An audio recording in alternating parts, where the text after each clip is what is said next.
En esta clase continuamos el estudio de autores y obras de la arquitectura de la crítica y la condición posmoderna. Estamos desarrollando contenidos de la unidad temática 3.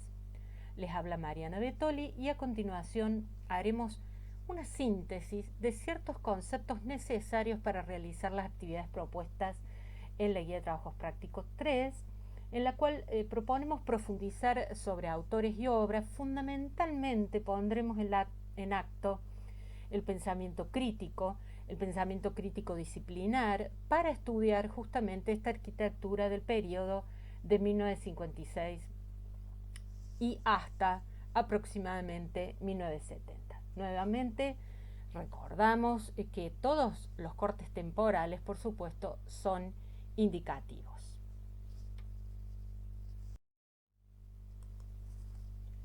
Brevemente nos detenemos en la trama del tiempo. En la unidad temática 3, entre 1956 y 1970, dijimos, en la cual estamos estudiando entonces esta arquitectura de la crítica y de la condición de posmodernidad que se va afianzando y manifestando. Justamente entonces la clave es la crítica.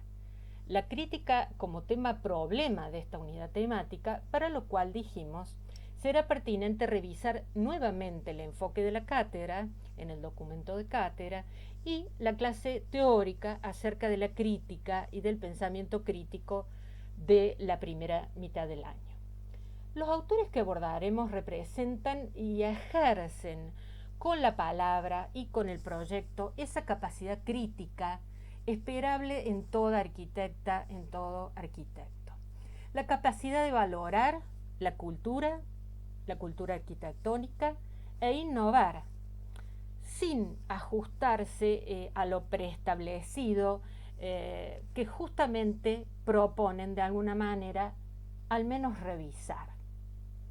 Decimos que este tiempo es fundamental para luego entender qué va a pasar a partir de los 70 con la arquitectura moderna y qué relación tiene este periodo, lo que se está gestando en este periodo, con la arquitectura moderna de la primera mitad del siglo XX.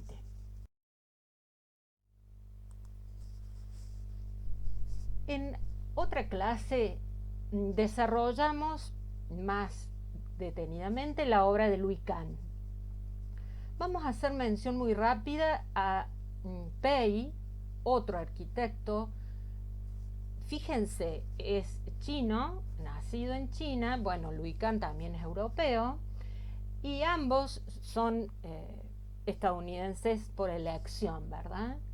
También Robert Venturi y su socia Denise Scott Brown, la única mujer de este equipo, son estadounidenses ambos, si bien Denise nace en África. Y Charles Moore, otro estadounidense. Ven cómo casi se ha desplazado del continente europeo, por supuesto, como impacto de todos los procesos históricos que vimos en la primera mitad del siglo XX, concretamente las guerras mundiales, ¿no? O sea, de alguna manera desplazado el eje geográfico a Estados Unidos, al menos en los contenidos que nosotros estudiamos, que excluyen a Latinoamérica, que ustedes van a estudiar en Historia 3. Un solo británico en este equipo, James Stirling, un personaje singular, una personalidad proyectual interesante para poder entender justamente este paso entre la arquitectura moderna y la arquitectura posmoderna.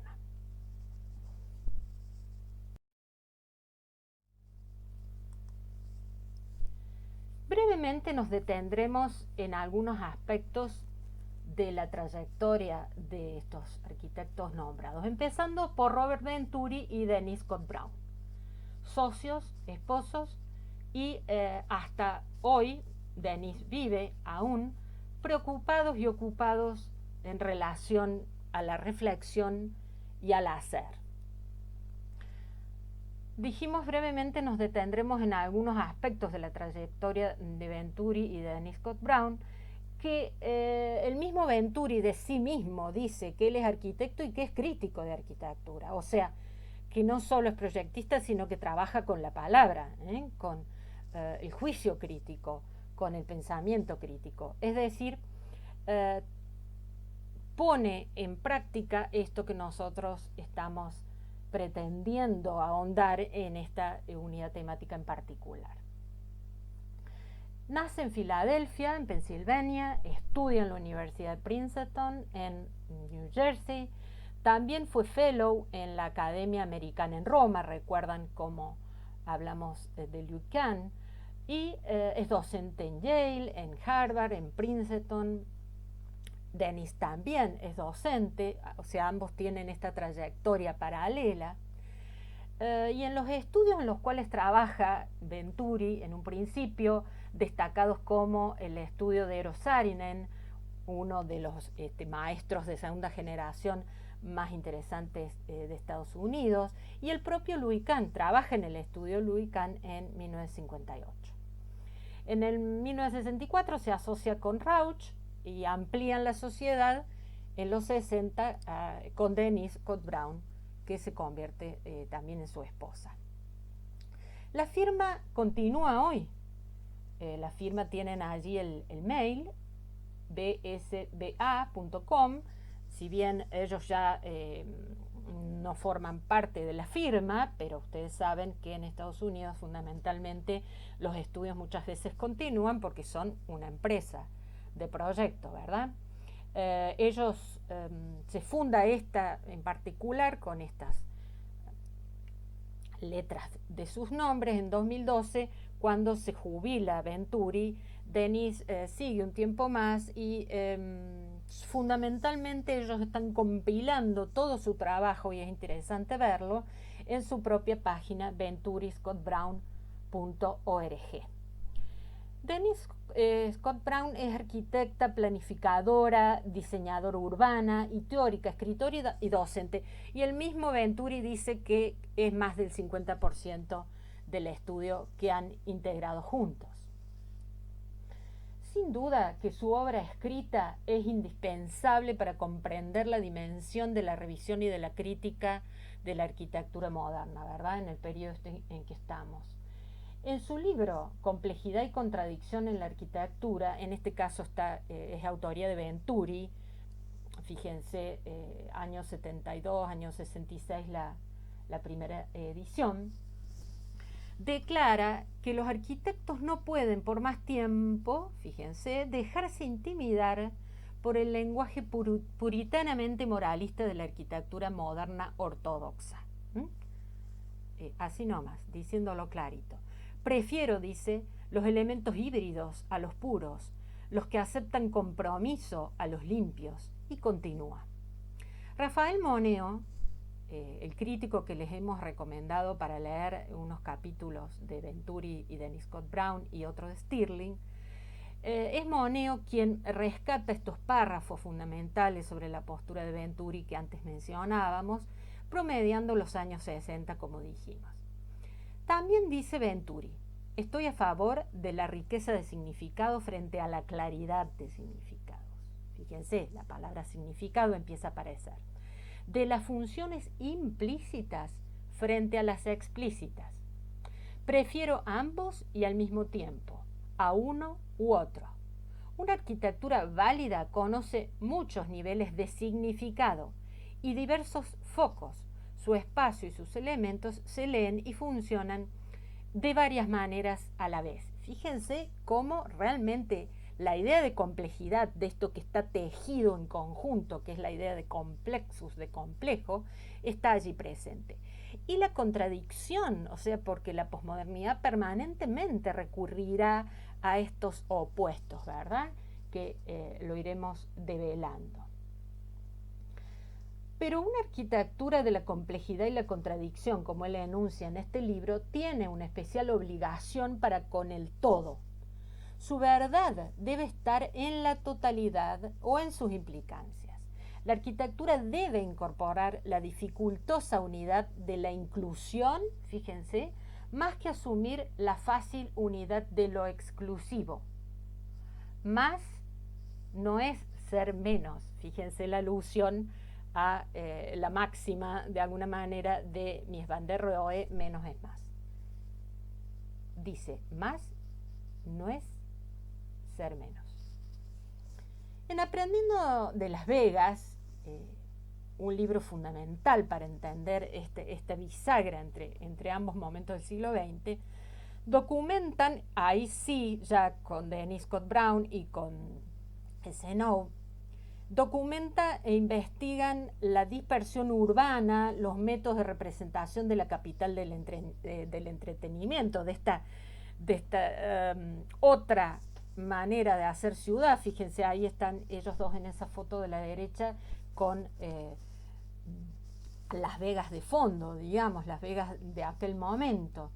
Esta capital, decimos, del entretenimiento. Con su análisis, los autores ampliaron el uso dado hasta entonces a las formas de comunicación de la arquitectura y pusieron por primera vez el foco de atención en cuestiones que se consideraban ajenas al mundo de la arquitectura.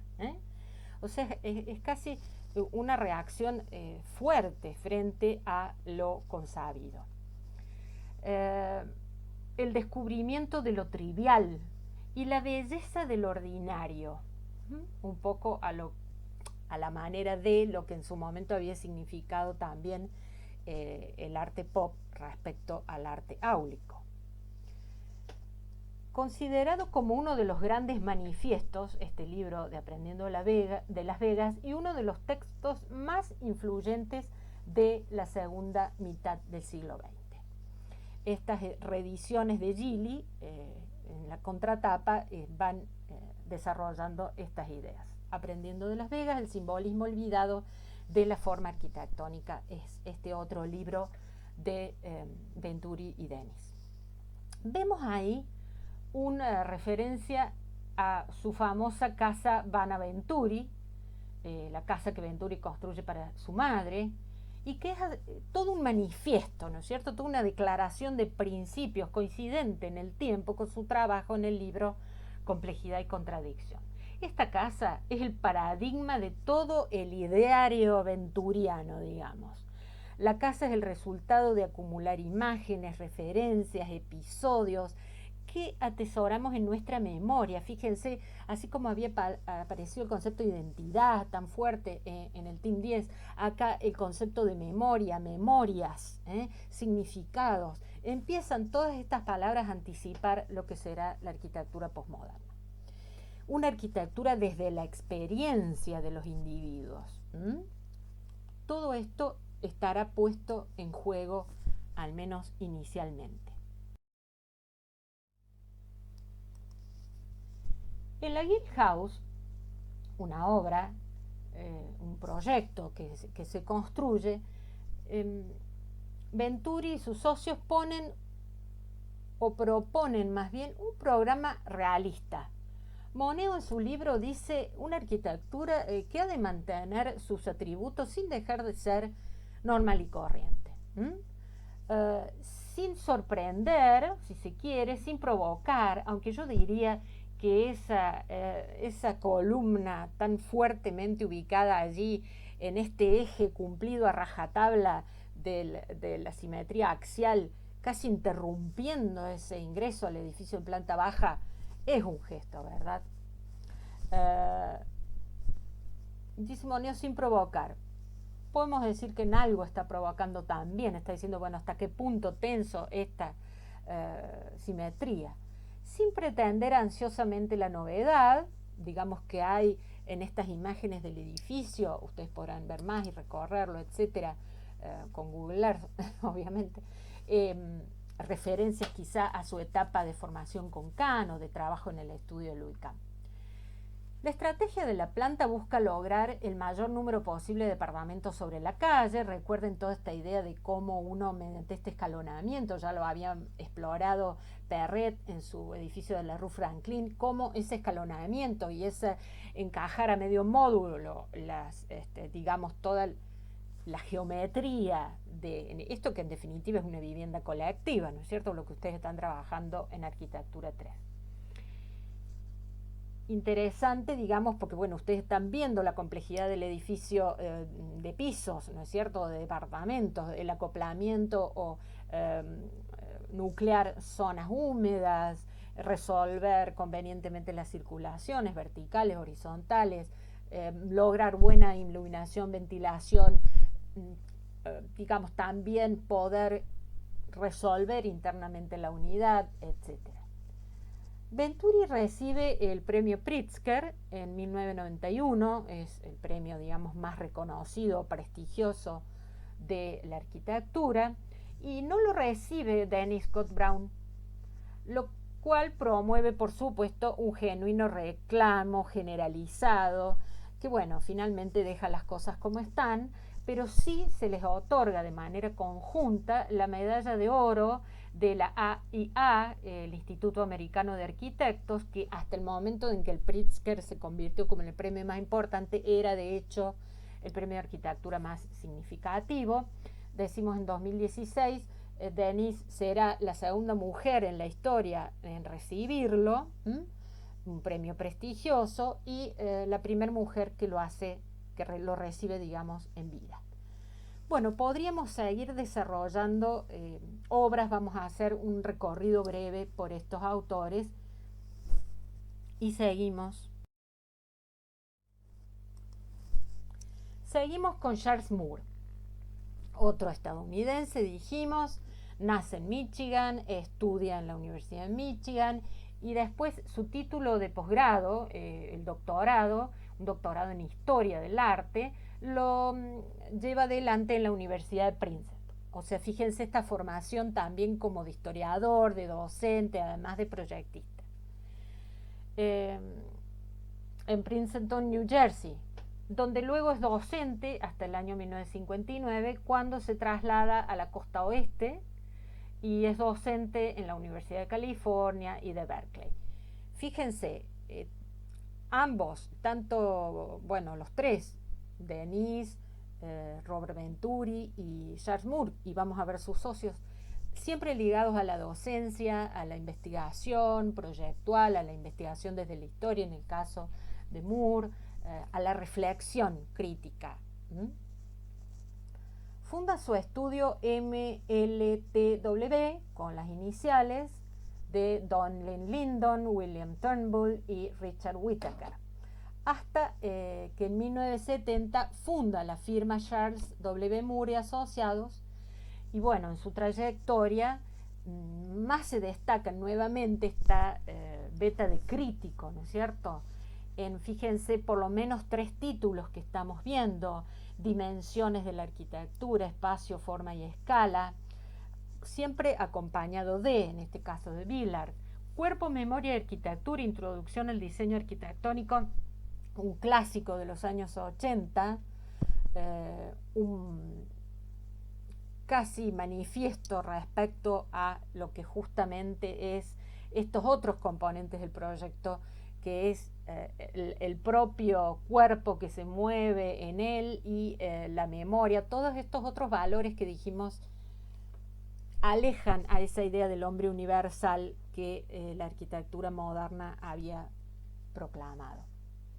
La Casa, Forma y Diseño, estamos viendo la tapa, es realmente un manual, un manifiesto de la construcción y el proyecto de la vivienda individual, ¿no es cierto? Incluso interesante un capítulo final donde él minuciosamente detalla una posible entrevista con un posible cliente de una vivienda individual. Muy interesante para verlo, para leerlo, para tenerlo, para poder ver un poco ese pensamiento.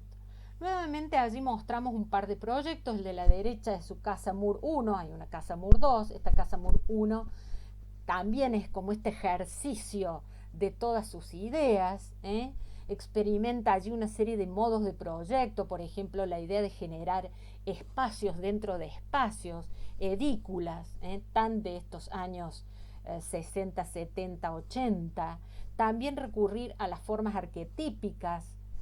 Recuerdan también esta idea del arquetipo y la modernidad que estaba tan presente en las ideas o en el andamiaje conceptual de Kant. Recurrir entonces, decimos, a estas ideas arquetípicas, como por ejemplo la cubierta inclinada que unifica el espacio de toda la vivienda, muy norteamericano esto si se quiere, pero no es que sea una cubierta a 2 aguas como tantas otras, sino allí toda esta idea del ingreso de la luz, de la chimenea, ustedes saben lo que significa en los modos de construir norteamericanos, históricamente con madera en torno a este núcleo duro del fuego, que era de piedra, que es la estufa, la, digamos, chimenea de el hogar central de la casa, por ejemplo.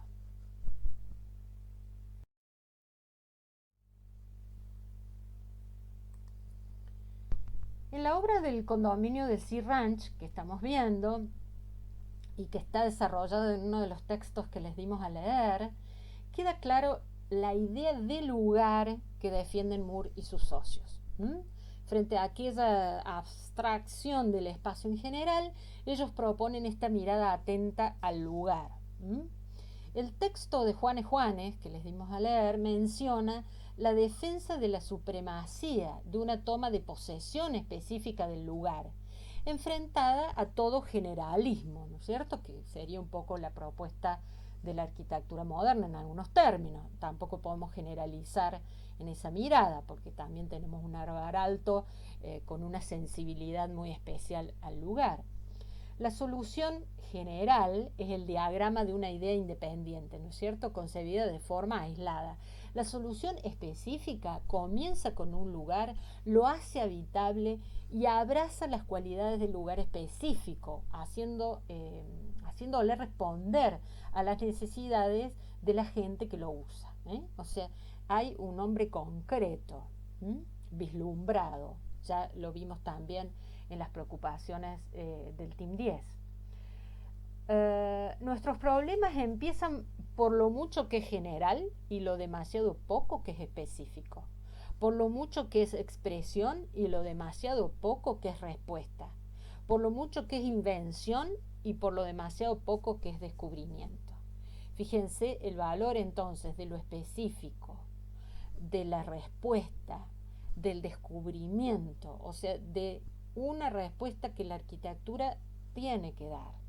El reconocimiento de la expresión humana como base de toda su actividad, o la recuperación de la función simbólica como base de la atribución de significados para la forma, entre otros que se convierten, ¿no es cierto?, en la antítesis de la imperante forma sigue a la función, que los maestros habían heredado también de las ideas de Sullivan.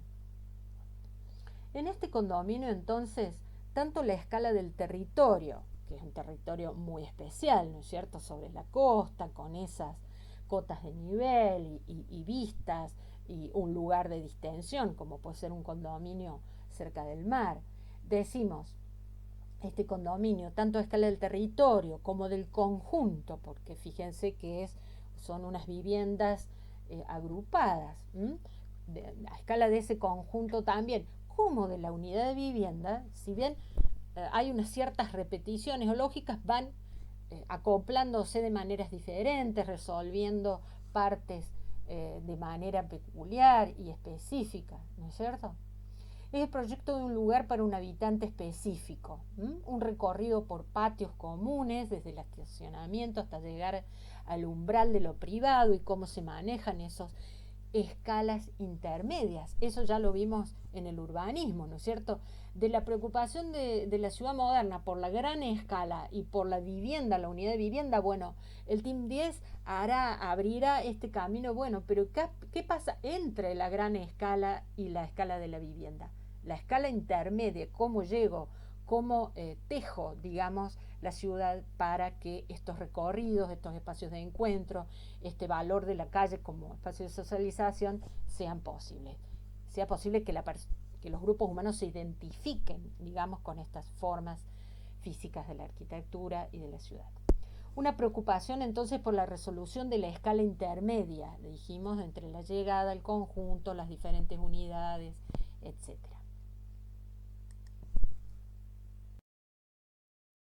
En los interiores de una de las unidades, pero digamos que de alguna manera comparte una lógica con las demás, vemos claramente esta idea de generar un recorrido interior, por ejemplo, una serie de pequeños espacios dentro del gran espacio de la vivienda. La edícula, que vemos allí abajo en la axonométrica está abajo a la derecha, cubre un espacio de encuentro para la zona social de la casa, un lugar de estar en la planta baja, y a su vez es la cubierta de este edículo, es el espacio dormitorio en la planta alta, como lo ven en la foto de la izquierda abajo. A medida que se recorre de la planta baja a la planta alta por la escalera, también está esa otra axonométrica que separa ese recorrido desde la planta baja a la planta alta, y esa serie de espacios menores a manera de alforjas que dan a ese espacio de circulación y que van albergando lugares de guardado, que van dando respuesta a las diversas necesidades del habitar, etc. Cada uno de esos pequeños espacios dentro del gran espacio está pensado y diseñado.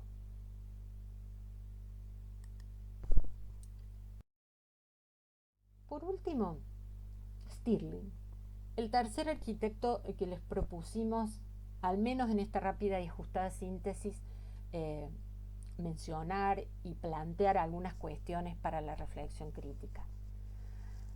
Nosotros les recomendamos leer 2 capítulos de este libro de Moneo, ya lo mencionamos a Moneo porque, digamos, les hemos acercado el capítulo que Moneo escribe sobre Stirling y el que escribe sobre Venturi y Dennis Scott Brown. Fíjense el título: Inquietud teórica y estrategia proyectual en la obra de 8 arquitectos o estudios de arquitectos, ¿no? ¿Quién es Moneo? ¿Quién es el que escribe esta obra teórica sobre otros arquitectos? Proyectista, docente. Moneo quizás es el arquitecto español más reconocido internacionalmente en la actualidad, además de la propia en España de manera internacional también. Moneo es el único Pritzker de los españoles hasta el momento, ¿no? Ya es un hombre mayor, muy preocupado por la labor docente. De hecho, que este libro recoge esos capítulos que él va desarrollando para su labor docente, además de un excelente proyectista.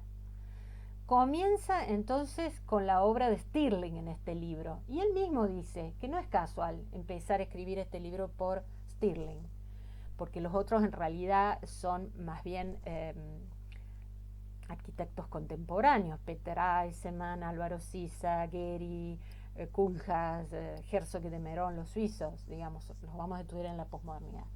Dice, no es casual haber empezado por la obra de Stirling, porque él asume que Stirling hoy no despierta interés, pero en su momento sí que lo suscitó, y también es difícil, por no decir a la manera de Moneo, poco menos que imposible encontrar otro arquitecto cuya obra ilustre todo un ciclo de la historia reciente de la arquitectura con tanta elocuencia como lo dice Stirling.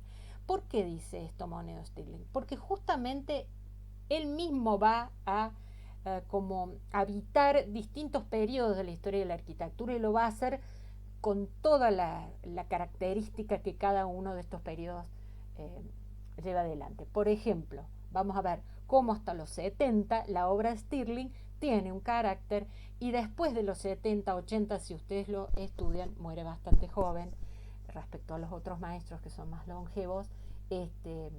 Stirling realmente va a tener casi a la manera de un Le Corbusier 2 momentos bastante diferentes uno de otro desde el punto de vista de cómo encara el proceso del proyecto. Stirling pretendió desde los primeros años de su carrera encontrar nuevas vías para la arquitectura moderna. Fíjense qué interesante. Su formación ya no es en la escuela de Beaux-Arts, ¿no es cierto? Sino es ya en las escuelas de arquitectura con la formación de arquitectura moderna, y con algunos contemporáneos, con los cuales, por supuesto, con los británicos Allison y Peter Smithson, que digamos también están en su mismo ámbito y en su misma generación de alguna manera. Otro rasgo destacado de su obra es el conocimiento profundo de la obra de Le Corbusier, que hay ahí un obligado contrapunto que se va dando y que se mantiene presente en toda su carrera.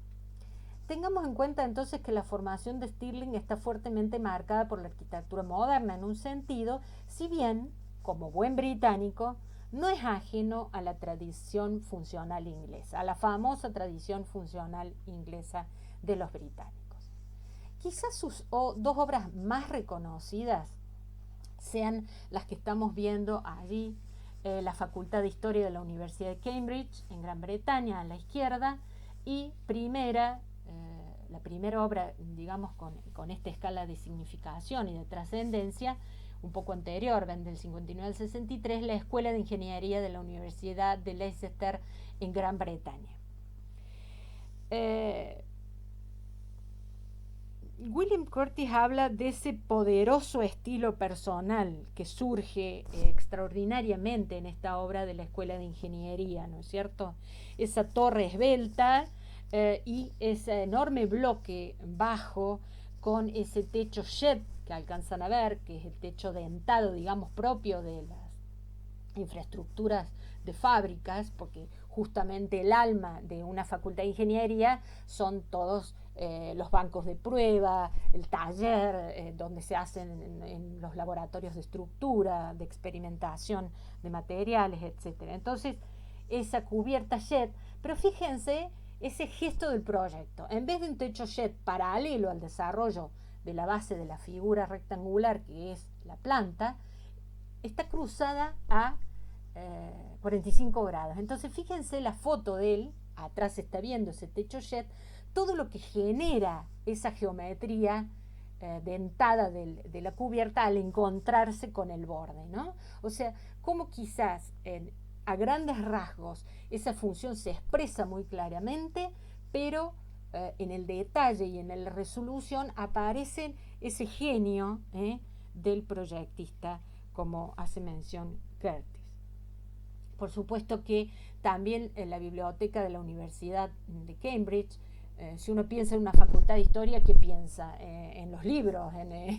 Y entonces justamente ahí el alma del edificio es la biblioteca, esa cubierta cristalada entre el ángulo de dos prismas que son las aulas, ese gran techo, casi un cuarto de semicúpula facetada, vidriada, será la sala de lectura de la biblioteca. Una especie de enorme invernadero allí en el corazón de esa facultad de historia. Viendo un poco su trama del tiempo, su trayectoria, decimos, él egresa de la escuela de Liverpool en el 49, un poco recogiendo lo que acabamos de decir anteriormente, pretende desde esos primeros años encontrar nuevas vías para la arquitectura moderna, aproximándose al Team 10. También hay una relación interesante con el constructivismo ruso y hace un esfuerzo admirable por dar una estructura nueva al lenguaje de la arquitectura moderna. Esto me parece que es lo que realmente es indiscutible de esta etapa hasta los 70 de Stirling. A poco de recibido, en 1951, por ejemplo, propone una nueva versión de la Maison Dominó. ¿Se acuerdan de la Maison Dominó de Le Corbusier? Casi ese genérico básico para comprender la idea de la planta libre. Bueno, en este caso, ese módulo que están viendo ahí en esa axonométrica, a la manera de lo que piensa Le Corbusier en la Maison Dominó, bueno, Stirling lo hace con prefabricados. Y frente a la libertad extrema que predicaba en principio la planta libre, o sea, el esquema Le Corbusieriano de la Maison Dominó, en esta casa o en esta idea de estructura casa celular, que se puede repetir, que se puede encadenar, que se puede cambiar de escala, en esa casa aparece otra geometría, una geometría centrada, que da lugar a esa especie de núcleo, ¿no es cierto?, donde está la estructura, está presente un núcleo que sirve de soporte a todos los elementos prefabricados, de la estructura en sí, del cerramiento y, por qué no, albergando allí las circulaciones verticales, ¿no? Interesante ese contrapunto con Le Corbusier. En los primeros 10 años de su carrera, Stirling descubre el potencial que encierra la sección, el corte, la idea de el proyecto a partir del corte, el desplazamiento lineal del corte para casi como extrudado construir la arquitectura. Ahí vemos de este proyecto para el Centro Cívico de Derby, ese corte fugado fantástico, la pieza del corte fugado es una pieza muy interesante para resolver la tecnología y en conjunto ir proponiendo un espacio que se va de alguna manera materializando con mucha facilidad a través del corte fugado, ¿no es cierto?, como herramienta del proyecto. Bueno, decimos el corte, el desplazamiento de esta construcción. Descubren los cortes de los edificios industriales decimonónicos, por esto esta idea de la tradición funcional, descubre esa matriz de una nueva arquitectura, que no es ajena, sin embargo, a imágenes con las que nos había familiarizado ya los constructivistas rusos, como dice Moneo y como lo hemos dicho hace un momento. Construir, entonces, es dominar las secciones, el corte donde quedan reflejados todos los problemas técnicos y constructivos del edificio. Esta manera de encarar el proyecto será aproximadamente hasta los 70, fines de los 60, cuando empieza a trabajar en su estudio Leon Krier, y bueno, se va a desencadenar esa posmodernidad en otra fase que es muy interesante ver en edificios paradigmáticos de esa segunda etapa de Stirling, pero bueno, ya escapan un poco esta idea de marcar esta bisagra del 56 al 70.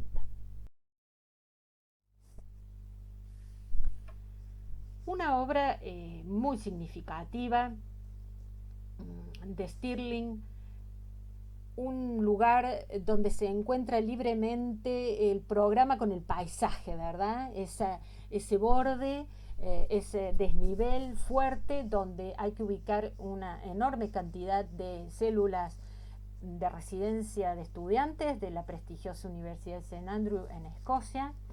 Y entonces, ¿cómo a partir de estos bloques construidos, vamos a ver, con prefabricados?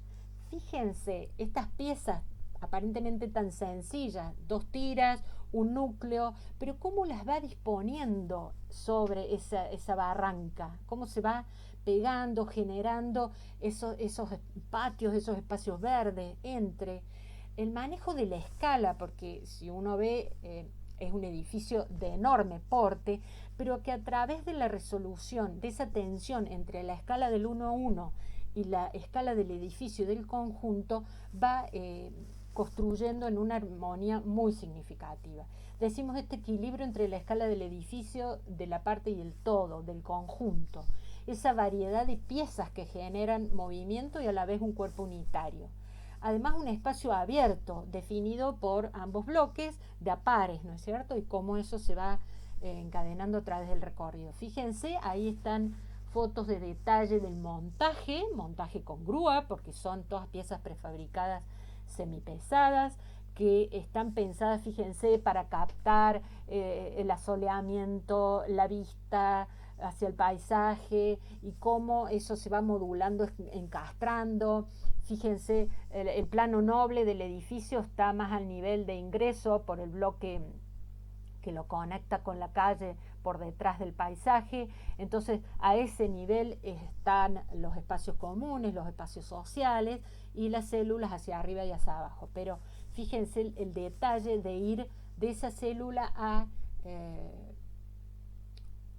acoplarlas en cantidad en esa enorme circulación, pero con los facetados va generando ahí como unas estaciones dentro de ese recorrido. Sobre todo esto, el propio Moneo dice una experiencia arquitectónica que me animo a recomendar. Eso dice Moneo. Por ahora lo podemos recorrer por Google Earth.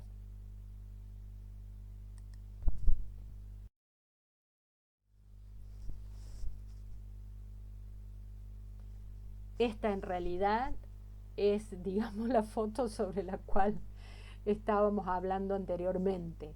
Esta idea de usar la prefabricación semipesada, de trabajar con distintas texturas, de trabajar con estudiar detalladamente la orientación, el ingreso de la luz, el espacio interior de la célula y cómo acoplarla. Todo está pensado y dado en esa escala del 1:1, del detalle constructivo hasta la totalidad del edificio. Vamos a hacer un velocísimo recorrido mencionando al menos a Yeonmin Pei, casi protagonista de todo el siglo XX, que lo ha abarcado al menos con su vida y ha invadido a sus 98 años el siglo XXI, fallece en 2019, una obra de una magnitud que ustedes ahora lo van a ver. ¿De qué hablamos cuando hablamos de la obra de Pei? Este chino nacionalizado estadounidense, fíjense este Centro Nacional de Investigación Atmosférica, fíjense la escala del edificio. Podríamos hablar del SALC de Cannes y ver este edificio en su relación con el paisaje, en su resolución de esta manera de enfrentar la arquitectura frente a la revisión de la arquitectura moderna y proponer un viaje armonioso a la posmodernidad. Otro de sus edificios enormemente significativos, fíjense la East Wing, el ala este de la National Gallery of Art en Washington, D.C., a poquísimos metros del edificio del Capitolio, en el mall, donde están todos los museos en el eje de Washington. Se le encarga esta ampliación del edificio académico, historicista, que es la National Gallery. Es todo un edificio para muestras temporarias. Fíjense esa geometría que parece absolutamente agresiva, quizás hasta en planta, por esos agudos usos del triángulo, de las triangulaciones, como en el espacio interior y en el volumen hacia el espacio urbano. Esta ala este está conectada con el National Gallery por debajo de la calle, entonces también toda esa manera de llegar de un edificio a otro, de transitar, de verlo expresarse en esa volumetría con esa monumentalidad y esa fuerza que casi podría, ¿por qué no ser un edificio de Cannes? Pero claramente no un edificio moderno, ¿no es cierto? Porque la complejidad está presente, no solo en el espacio respecto a la calle o respecto a la ciudad, sino en los interiores, en la resolución tecnológica, en las posibilidades de esta tecnología que va mostrando casi una fe indefinida en estas posibilidades, que ya lo vieron en los problemas del urbanismo o las soluciones del urbanismo. Otra de sus obras paradigmáticas es la intervención en nada más y nada menos que en el Louvre de París. O sea, la idea de este enorme pirámide de vidrio del gran patio del museo es justamente obra de Pei. Para poder hacer de este palacio un museo que realmente sea de ultísima generación, para poder realmente resolver los circuitos internos y el uso adecuado de porque justamente debajo de la plaza genera soterrado toda la circulación y la conexión desde ese gran corazón de la pirámide, porque es a su vez ingreso, y bajo suelo el gran hall que conecta las tres alas del edificio y resuelve todas las necesarias instalaciones de un museo moderno para restauro, para oficinas, para todo lo que implica el enorme movimiento del Museo del Louvre en Francia. Basta ver, digamos, cómo esa idea aparentemente tan simple, ¿no es cierto?, de esa pirámide de vidrio en la plaza, vista en uno, la complejidad de la resolución de esa cubierta cristalada, por supuesto que ahí hay que resolver condensaciones, retracciones y tantas otras cuestiones que ustedes podrán discutir con los profes de instalaciones y de estructuras, y esa notable escalera que es una espiral en el aire de enorme escala, que es la que domina todo ese espacio que uno casi parece que no está en ese subsuelo, y sí lo está, y a su vez genera, como decimos, todo este uso adecuado del museo del siglo XXI. También Yeonmin Pei, si van a Uruguay, es el autor de la Embajada de Estados Unidos en Montevideo, sobre ahí la bahía de Montevideo, un edificio muy interesante, un bloque casi a la manera del Le Corbusier de la segunda posguerra. Bueno, entonces hemos mencionado en la clase anterior a Louis Kahn, rápidamente un pequeño homenaje a John Minpei, que lo podríamos estudiar también, a Venturi y a Denise Scott Brown, a través de sus escritos personales también interesantes, podríamos recorrerlo. Moore y este británico de pura cepa, Stirling. Podríamos sin duda sumar a otros autores a esta nómina y de hecho que el recorte que les hemos propuesto, un recorte de contenidos, también es un acto crítico en tanto valorativo de cómo pensar estos pocos años y tan fecundos y tan importantes para comprender lo que vendrá, que es la posmodernidad, para ese paso entre la arquitectura moderna y la arquitectura posmoderna. Seguimos entonces trabajando en el desarrollo de la unidad temática 3.